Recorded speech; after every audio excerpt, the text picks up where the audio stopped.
एक बार देव ऋषि नारद जी ने ब्रह्मा जी से कहा, आप तो परमपिता हैं। देवता और दानव दोनों आप ही की संतान हैं। एक भक्ति में श्रेष्ठ है तो एक शक्ति में। अब ऐसे में दानवों और देवताओं में सबसे अधिक श्रेष्ठ कौन है, इसका पता कैसे चलता है? नारद जी ने ब्रह्मा जी से पूछा कि उन्होंने कैसे देवताओं को स्वर्ग और दानवों को नरक में जगह दी है। नारद जी का ये सवाल सुनकर ब्रह्मा जी ने कहा कि इस प्रश्न का उत्तर देना थोड़ा कठिन है। दोनों की तुलना वह अपने मुंह से करना उचित नहीं समझते। ब्रह्मा जी ने नारद जी से कहा, वह देवताओं और दानवों दोनों को भोजन के लिए आमंत्रित करें। इस प्रश्न का जवाब वह भोजन के समय ही देंगे। नारद जी को भी अपने उत्तर जानने की जिज्ञासा थी और उन्होंने देवताओं और दानवों दोनों को भोजन पर निमंत्रण दिया।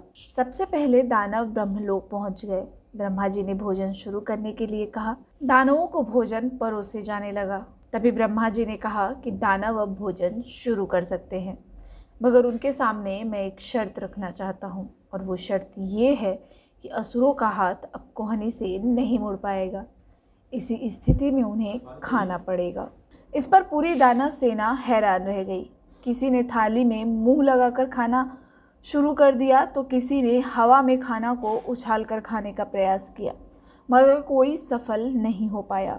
अंत में सभी दानव वहां से बिना खाए ही चले गए। कुछ समय पश्चात देवता ब्रह्मलोक पहुंचे। उनके सामने भी ब्रह्मा जी ने यही शर्त रखी। देवता समझ गए कि उन्हें अपने हाथ से भोजन करने पर रोक है। देवता अपनी जगह से थोड़ा आगे बढ़कर और आमने सामने बैठ गए।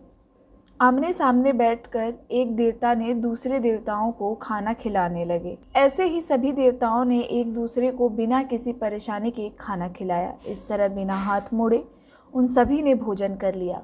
इतना देखकर ब्रह्मा जी ने नारद जी से पूछा, शायद तुम्हें अपने प्रश्नों का उत्तर मिल गया होगा।